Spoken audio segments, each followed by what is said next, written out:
Level up your LA Kings experience with the new Vivid Seats Elite Seats. All the on-ice Kings action with even more exclusive access. Enjoy great seats to the game along with premier dining inside the Lexus Club with all-you-can-eat food and non-alcoholic beverages. Plus, get a free Team LA Kings item and parking with your purchase. Score your Vivid Seats Elite Seats tickets today and earn rewards on each purchase from the only ticket company that rewards you for buying. Experience it live with Vivid Seats, the official partner of the LA Kings.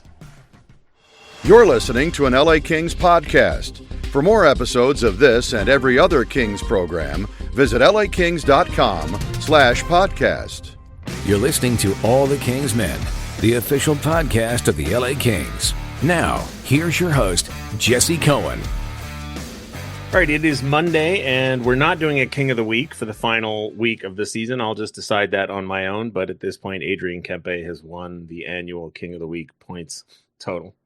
I know you guys care so much. Joining me today, Nick Nickson. How are you doing today, Nick? Good, Jesse. Yeah, good for Adrian. Yeah, and Jim Twice Fox. in a row, he's led the team in scoring. Good That's for him. right. How are you doing today, Jim? Doing great, Jess. Great to be with you. So we're doing a playoff preview, obviously, and the Kings and the Oilers set to face each other for the fourth year in a row. We all know the story. We all know the setup, and so we're just going to dive straight into it with some really basic questions. And Jim, I'm going to ask you to talk me down because the reality is, I think, and I've heard many people say this, that this is the most confident they've been about the Kings heading into this playoff matchup, and this is the best team they've had in the 4 years. But at the end of the day, any team that has Connor McDavid and Leon Draisaitl that gets a power play is going to be dangerous. And if Edmonton is going to win this series, it will be on special teams. So I always hate it when people say how important will, or how important was, or how important is it, but how important is it for the Kings to, if not win the special teams battle, at least not lose it as badly as they did last year? How about get into the battle? And I think the Kings are much more prepared to do that this year. They were not able to make adjustments on the penalty kill last year, and that just killed them. They played that, the style they played all year, which was second best in the league, but it just did not work, and then they couldn't make the adjustments.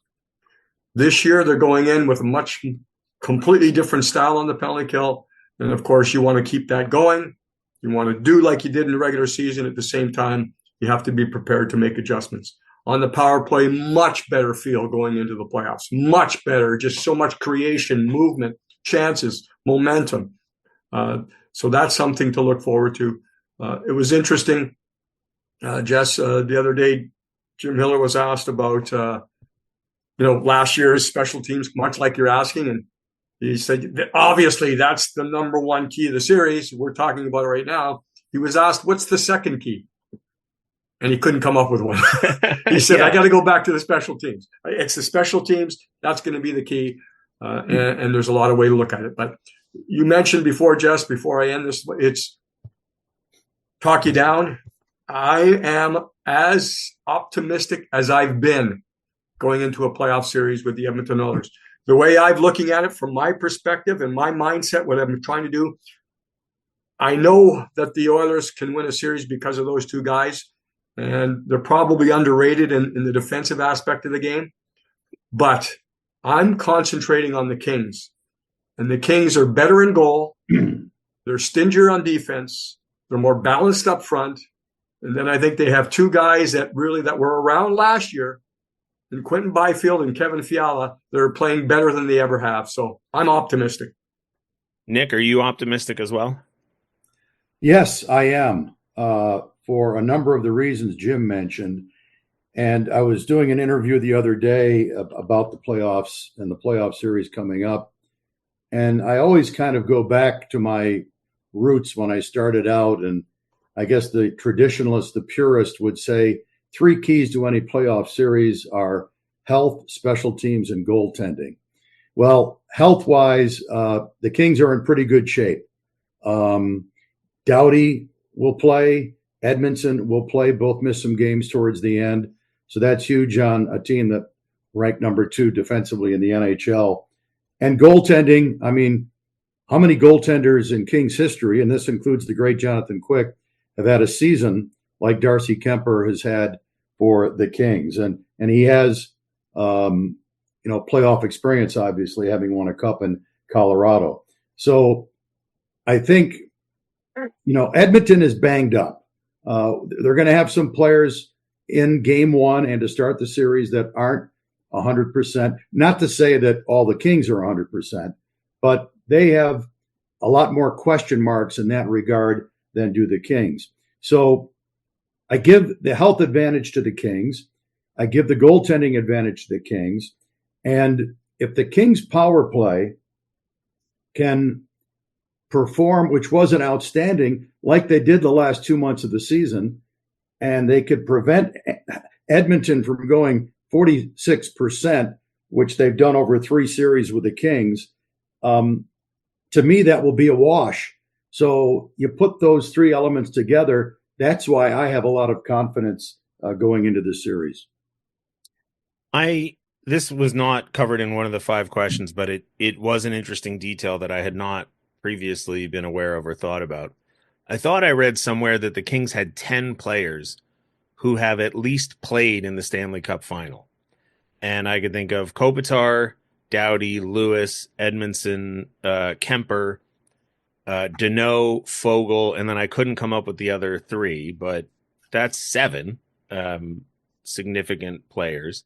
And apologies to any of the players that I'm leaving off that I just couldn't think of off the top of my head. But I think that's pretty accurate, Jesse. Yeah, I mean, that's a lot. Does that kind of experience, Jim, even if you don't win, like does Warren Fogle being on a team that goes to game 7 last year, I know you've talked in the past about Dean Lombardi's hierarchy of superstars, stars, and winners. It's not Warren Fogle's fault they didn't win in game 7.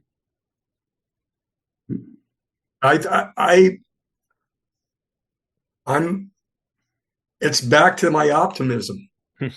When I look through the Kings lineup right now, Jesse, those things you just brought up are very important to me. There are going to be some rocky roads here. It's not going to be a cakewalk. And I just think that having been through it, and let's face it, I think the biggest advantage for the Edmonton Oilers is going all the way to game 7 of the Stanley Cup final last year. That's experience. That's understanding the ups and downs. But again, I'm focusing on the Kings, and I think that they are much better prepared for that. You get late game situations. We all know the playoffs are different. But if the Kings can carry over what they did in the regular season, a guy like Joel Edmondson on the ice when you're holding a 1-goal lead is much more comfortable to me than previous lineups the Kings have had. For Warren Fogle to score goals the way he did this year by going to the traffic areas, which playoffs, that's what it's all about. I think that's key. For Darcy Kemper to be a Stanley Cup championship goaltender, that's another key. It makes me feel certainly more comfortable. Nick, another thing the Kings have going for them this season is home ice advantage for the first time in this 4-year stretch. As a broadcaster, does home ice advantage mean anything to you? Like, does it make your life easier? As a broadcaster, yes, when you don't have to travel. But home ice makes a difference if you take advantage of home ice. Mm-hmm. And I think the Kings in the last 3 series with Edmonton have only 2 wins on home ice. I think there was one series a couple of years ago where they lost all 3 at home. Now they started all 3 series on the road. But, talking about home ice, in the regular season, they had a fabulous record. They set a club record for wins with 31, best record at home in the NHL, tied the franchise record for points with 105. And I'm going into this series thinking this is just more fuel that adds to my thought process that this could be the year the Kings take out the Edmonton Oilers, because they've got the goaltending edge, I think, with Kemper. They're healthier. I talked about the special teams. If they can make that a wash somehow, that's going to be great. And another key could be the home ice. If they can play as well, they were great defensively at home all season long.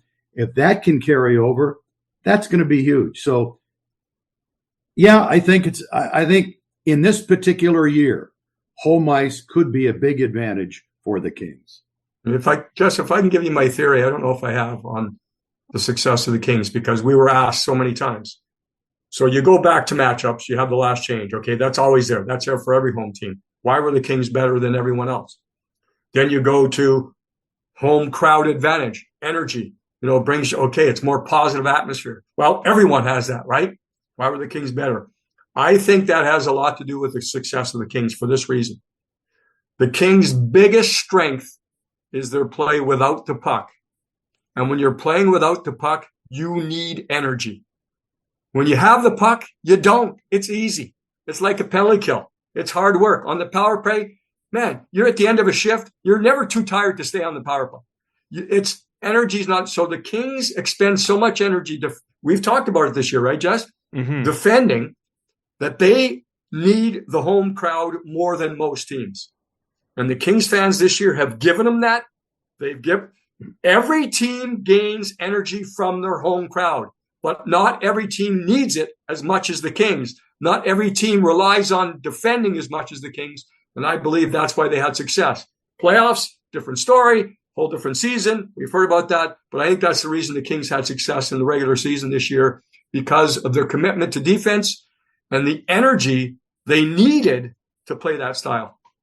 I'm in a position where I have no choice but to accept that as truth, Jim, because I've also been asked a number of times why the Kings' home record is so good. And I mean, I had a conversation with Neil Smith a few days ago, and even he was like, who knows why they were so good at home? And I was like, I don't know. And I haven't heard, I mean, that's the first real suggestion I've heard. Everybody just sort of shrugs and goes, yeah, I don't know. Yep. They just other teams they have been. Other teams that rely on offense more, they don't need that energy from the crowd as much, because again, when you're playing offense, it's fun. The Kings worked so hard without. The other thing, it's a strength for the Kings compared to past years. The Kings now have 3 options as far as centermen or lines to go against McDavid or Draisaitl. It used to be 2. It used to be Danault or Kopitar. Now you have the Byfield line in that mix. He played about a 2-3 week period this year where Jim Hiller went with that line to defend and, shut down.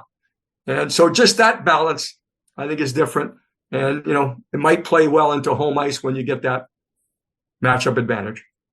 Another interesting thing to watch here, and Jim, you and I have talked about it. We've used it in our pregame shows the last 6-8 weeks since the trade deadline.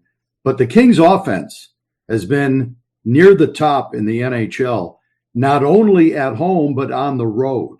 So and again, another reason why you can get excited about this playoff series, because are the Kings a more dangerous team offensively? Yes, they've proven that over a longer period of time. It's coincided with the addition of Kuzmenko, but he's just helped solidify and give more depth to those top 3 lines. So, yeah, the Kings have been great. They've hung their hat on great defense over the years, great goaltending. But right now, this is a team that is scoring goals as much as anybody in the NHL, as much as any team that's starting the playoffs.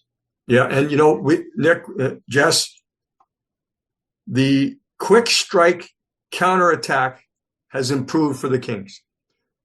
Phil Danault was asked the other day, differences going into this year. He said, different system. And we talked about it. The Kings are still passive compared to a lot of teams, but it's no longer the 1-3-1 where one defenseman drop backs and the right winger is back and has to go all the way up the ice. So now when the Kings are able to, they have more chances to quick counter. And Nick, I know you've heard me a billion times in the last 3 weeks say that. It's an improved part of the Kings game, the counterattack game. Checking, great. In the past, check, and then, go on offense. Now it's check, boom, go on offense. Yeah. I want to talk, Jim, real quick about the strength of 3 lines, 3 centermen to match up against the 2 players in Edmonton. I don't know, there must be a phrase for it somewhere, but I can't think of one, where not only does your strength strengthen you, but it also weakens the opponent. So in the past, when things got dicey for Edmonton, they could throw McDavid and Draisaitl together on a line. And the Kings really only had one offensive unit. And then, if you had the Deneau line, not that they were not capable of putting up offense, but if they were playing a shutdown role, well, that sort of takes the thought of offense off their shoulders. And there really wasn't, especially last year, there really wasn't like a secondary offensive unit that you could look to. You had Fiala playing with, I think, Lizotte and Lewis at one point, and, Dubois playing on a fourth line with, I don't even remember who.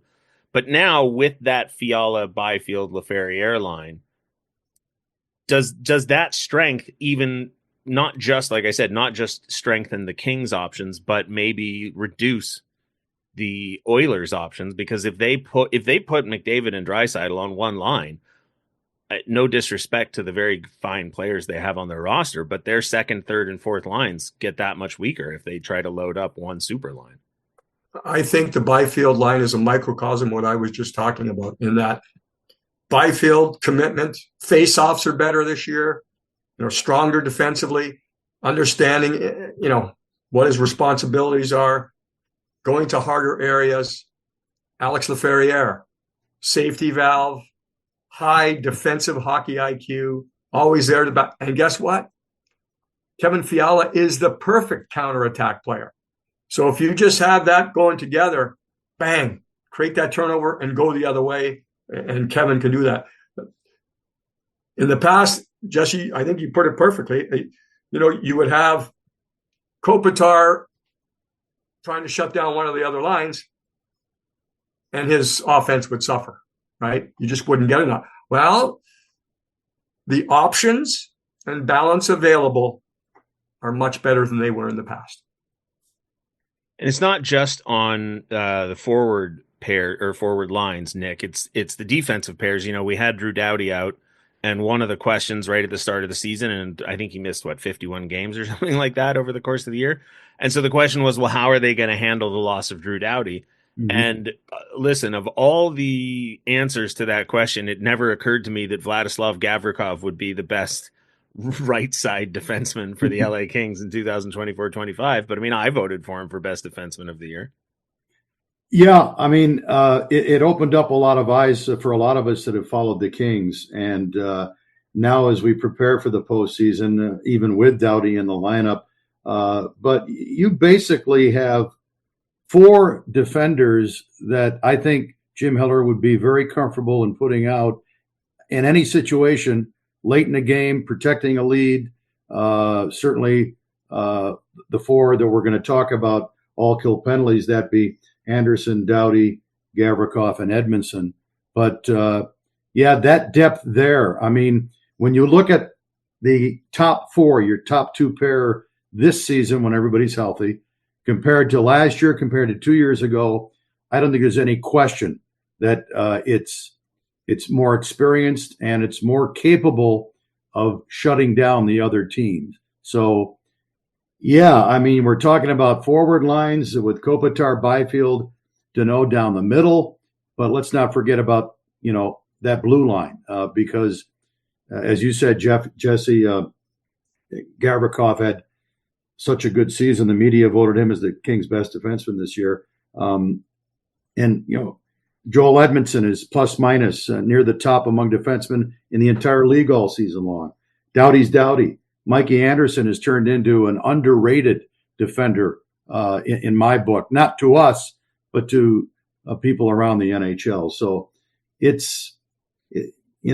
got to feel good about this team going into the postseason from a number of areas.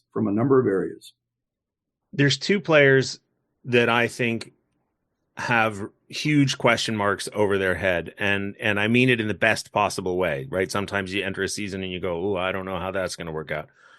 These two players, one's a forward, one's a defenseman, both right shots, both have the opportunity to demonstrate that their offensive gifts can shine in the playoffs, maybe, hopefully, brighter than the regular season. One of them is Andrei Kuzmenko.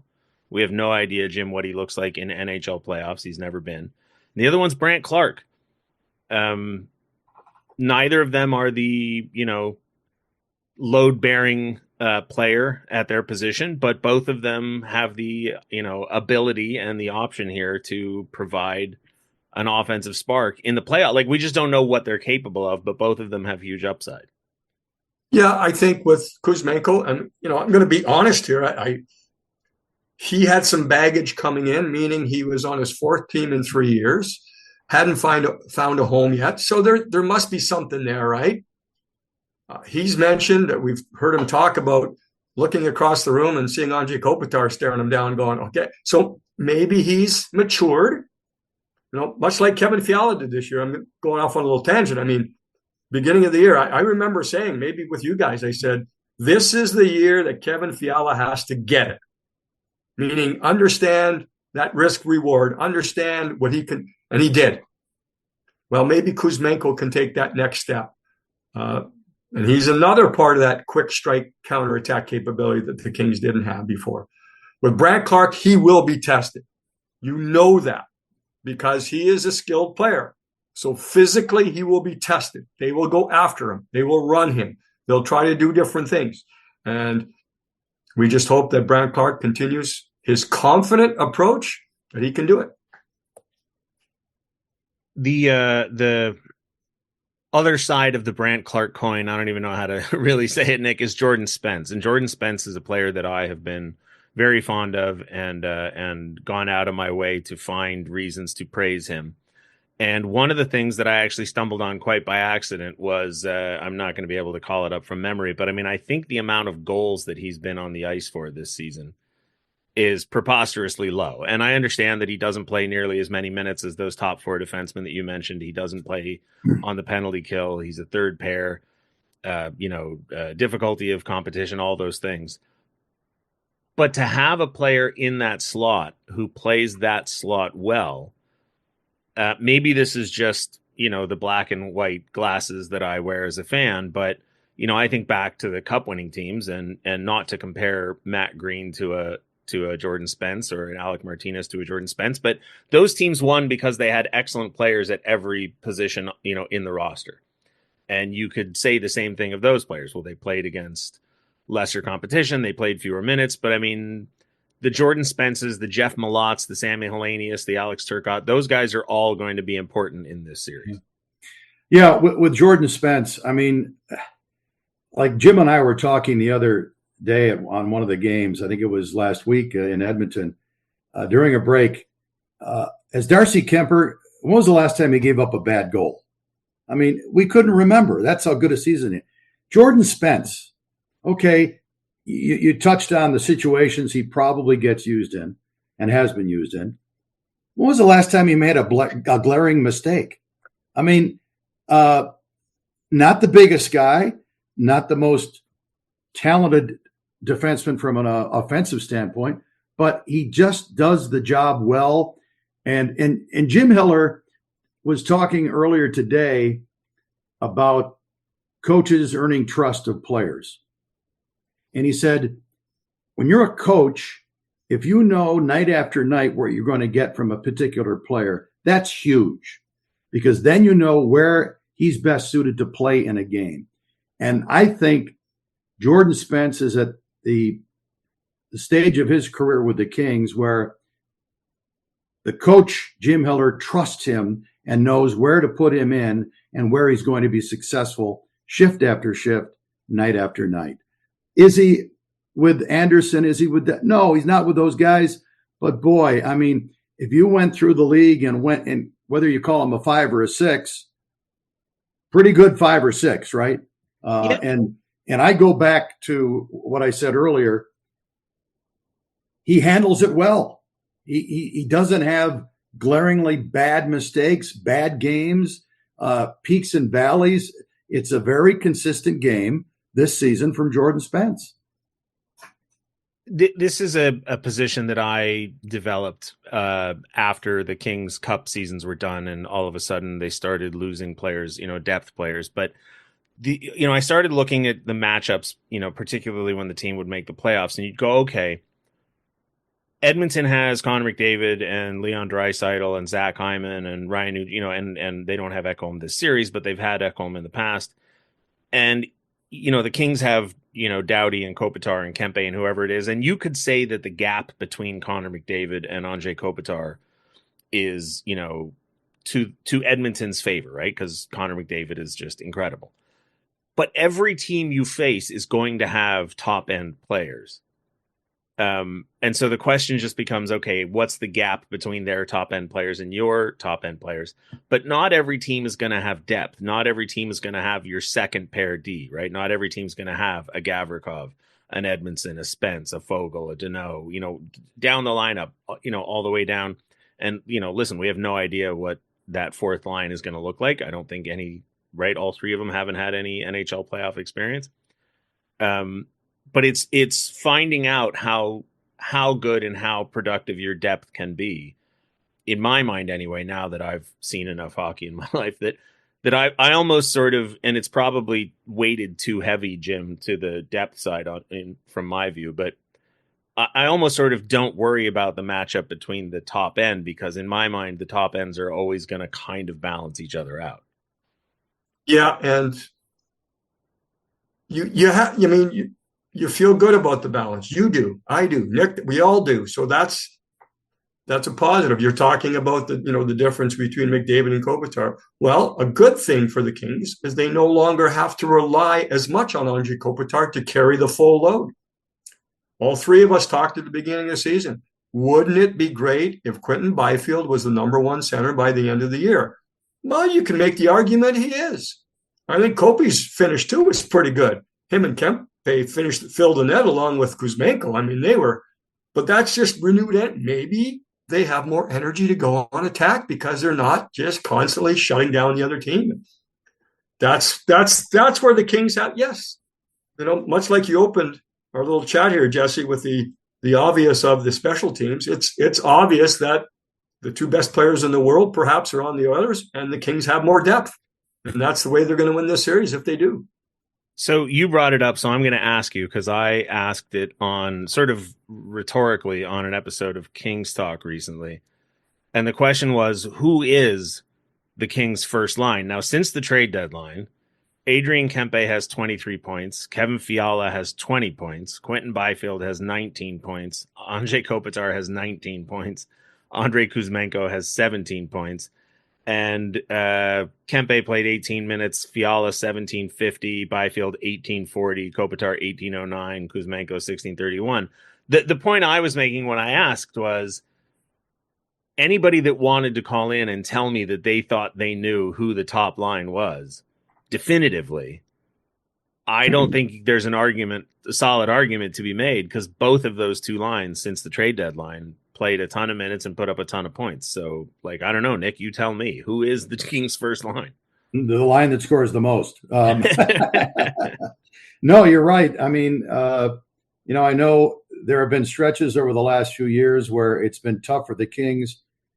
The Kings would get one line going, but it was tough to get two lines going consistently at the same time. And by that, I mean consistently producing, because when you've got centers like Kopitar and Byfield and Deneau, and the players they're with, you expect them to get their share of goals. So, right now, I see the Kings as this has got to have Edmonton scratching their head, because Fogle had a career year playing with Deneau and Moore.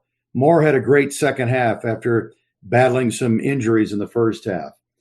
Deneau, we all know how strong he is defensively.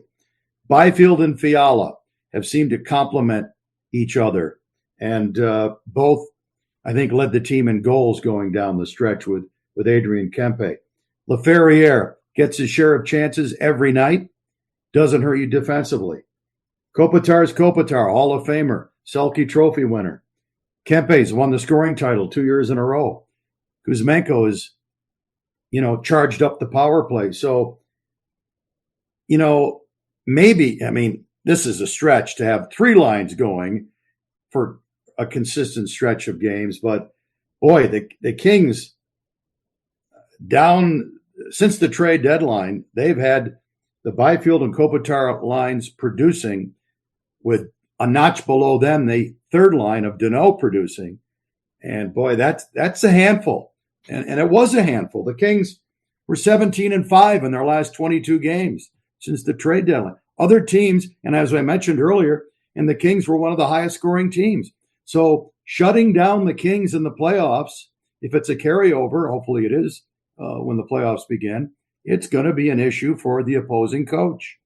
For the fourth time in a row, I'm going to keep the theme of you've got to respect the Oilers, but at some point, you've got to make them worry about the Kings. And the Kings are in a better position for that to happen than the past 3 series. I do want to spend a little bit of time talking about the Oilers, though, because I've been listening to a number of different, podcasts and shows and previews and watching videos of all the different media markets and everything. And, obviously Edmonton gets plenty of media attention, but when I listen to the Kings-oriented shows, there's all this discussion of what the Kings have going for them and what the Kings are going to do right and how confident we are about the Kings. But there's very little discussion about what's going on in Edmonton. And I don't blame anybody because, listen, I'm going to be, full disclosure here. Other than the 2 games the Kings played against Edmonton recently, I haven't watched an Oilers game since the last time the Kings played the Oilers. There's only so much time in the day. I work for the Kings.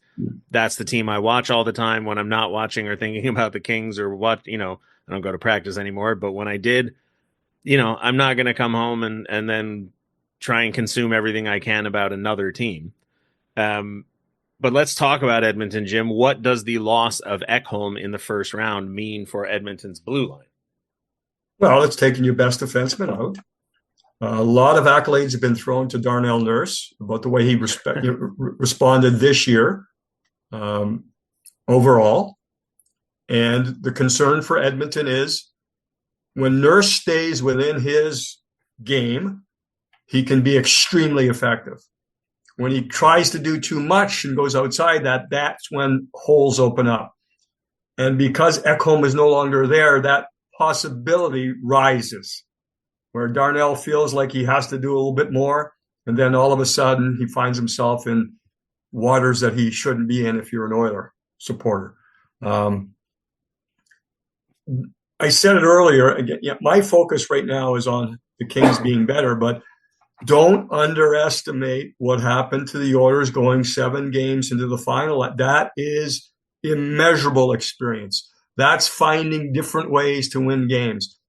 Give them a lot of credit, guys. Their record wasn't that bad for the last 25 games of the season either, and they were hurt bad.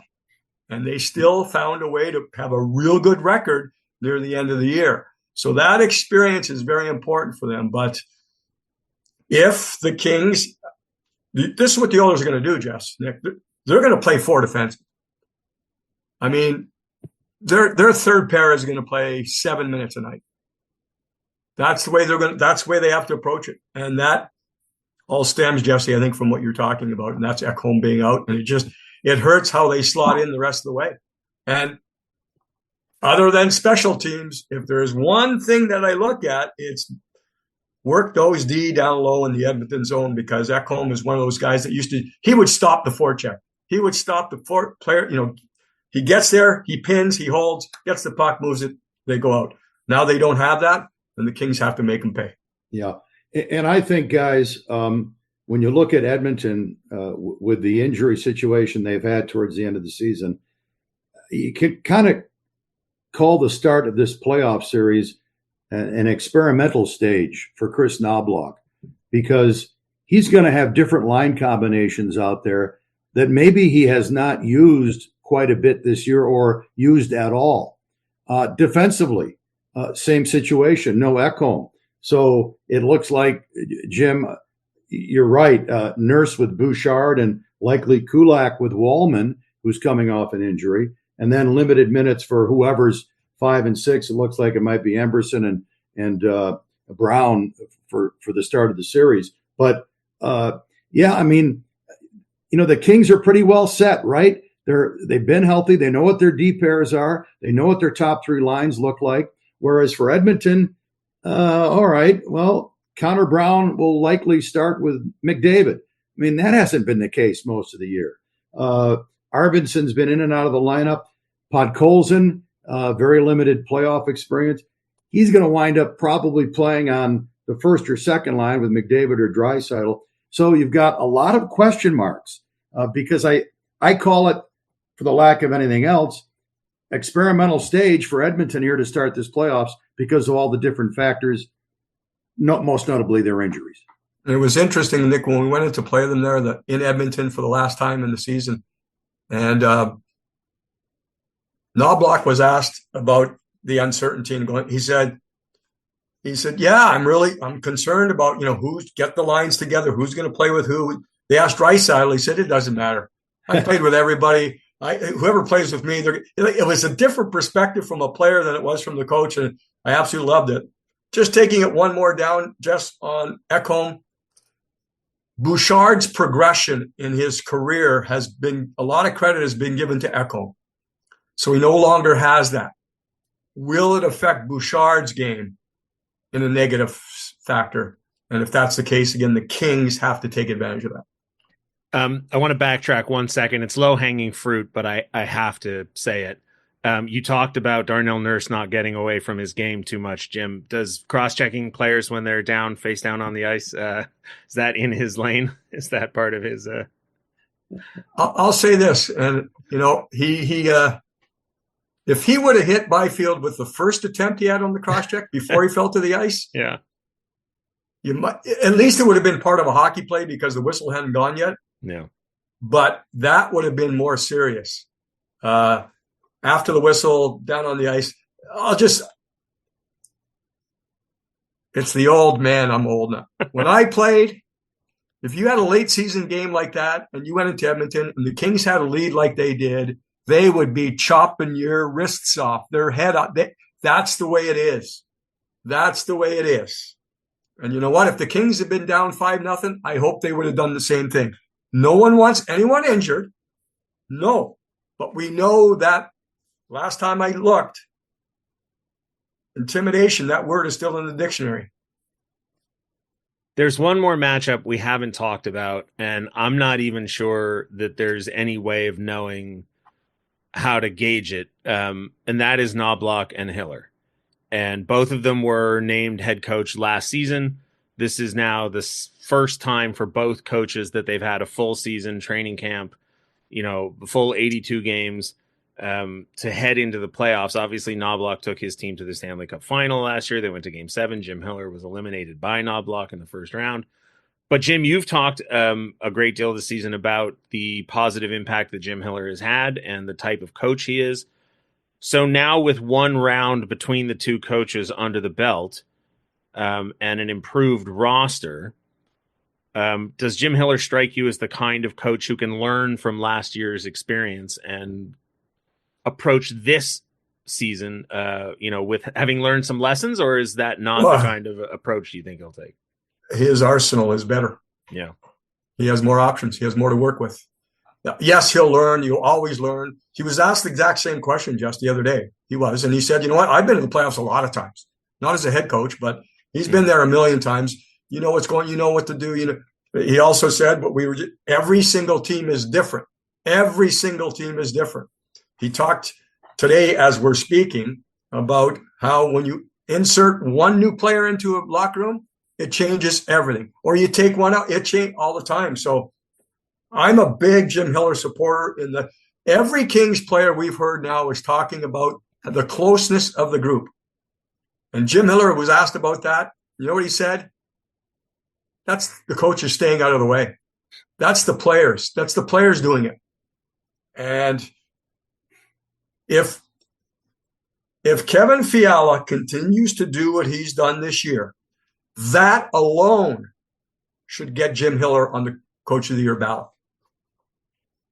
Okay. Nick, the Oilers have 101 points this season, if I'm not mistaken. The Kings have 105. Last season, the Kings had 99 points. The reason I bring it all up is because the difference between 99 and 105 is not exactly huge, right? It's 3 games one way or the other. And yet, I feel like the conversations I've been hearing and that I've had myself, I won't throw other people under the bus. I'll throw myself under the bus. I'm so much more confident about this 105-point team than I was about a 99-point team. And obviously points are not the be all and end all of judging team success. But I mean, we're talking about an Edmonton team and a Kings team, and we're saying, oh, the Kings, this is the best position they've ever been in. But like the point swap is really not significant. No. And going back to Jim's point regarding the personnel, insert one, add one, it can make a difference in the dynamic of your locker room.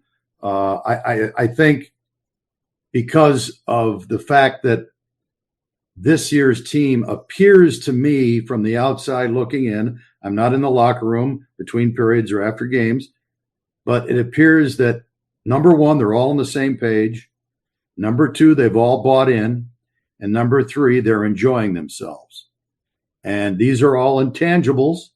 But again, it's another check mark you can give to the Kings going into this playoff series.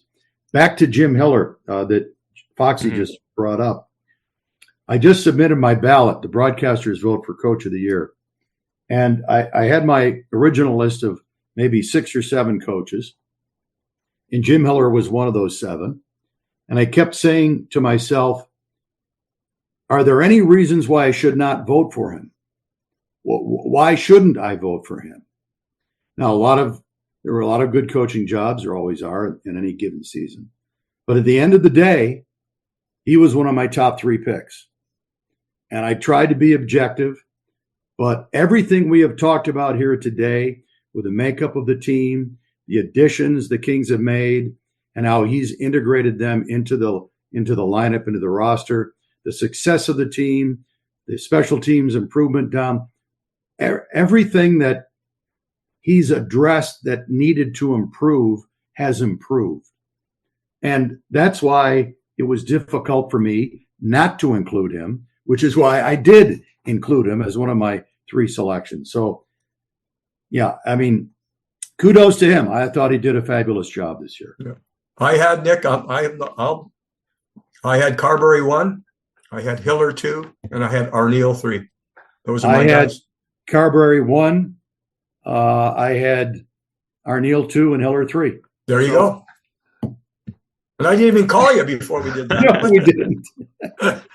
I want to, and I've done it before this season, but I want to take a moment and just toss a little praise Rob Blake's way. And I want to do it in a way that I haven't really thought of before. But I think that there's a tendency for Kings fans, at least I've seen it in some places, to look back on the Cup years and to talk about them as if they were this unbroken plan of perpetual progression, unbroken ascension into Cup contention. And Dean Lombardi, the mad genius, with a plan that was clearly laid out and followed to a T.